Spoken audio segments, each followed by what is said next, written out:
Mesdames et messieurs les membres de la famille de Roger Buffat, mesdames et messieurs, nous sommes réunis aujourd'hui pour rendre un dernier hommage à Roger Buffat. En tant que représentante de l'État, mais aussi à mon nom personnel, je tenais à témoigner du profond respect, de la reconnaissance et de la gratitude de l'État envers cet infatigable serviteur de l'intérêt général et de la commune de Durfort en particulier. Tous les acteurs qui ont témoigné aujourd'hui l'ont souligné. M. Buffat était engagé dans la vie communale depuis 1971, et ceci sans interruption. Roger Buffat était un enfant de la terre, aux origines paysannes assumées. Né au Fossat, mais très rapidement installé sur la commune de Durfort, qu'il n'a jamais quittée, il aura consacré sa vie à sa commune, qui était à la fois son jardin et son fil conducteur en toute occasion. C'était un homme d'engagement et de conviction. Il n'aura eu de cesse de s'investir pleinement au sein des nombreuses commissions où il siégeait, que ce soit au sein du département, dans les différents syndicats, ou de la communauté de communes, où il aura longtemps œuvré en faveur de l'enfance et de la jeunesse. C'était un homme d'une grande droiture intellectuelle.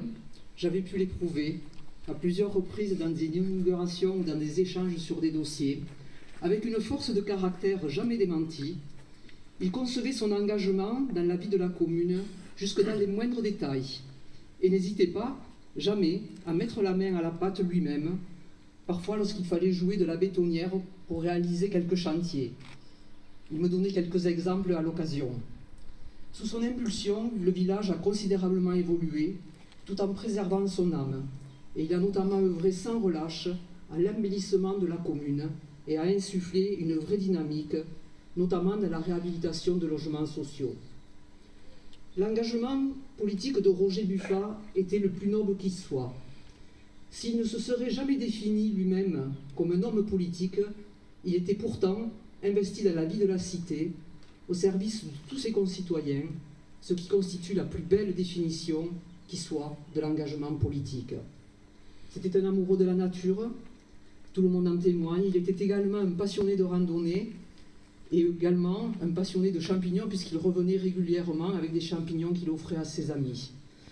Son départ est une immense perte pour Durfort, mais son œuvre et son esprit continueront d'inspirer les générations futures, les habitants de Durfort, et son souvenir restera à jamais présent dans la mémoire des habitants et de ceux qui l'ont connu.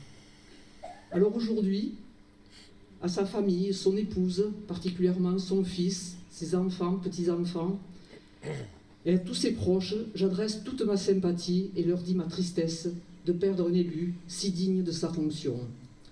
Puisse ce modèle de courage qui nous a témoigné nous inspirer et guider notre action dans les fonctions qui sont les nôtres, au service de l'intérêt général et de nos concitoyens. Merci.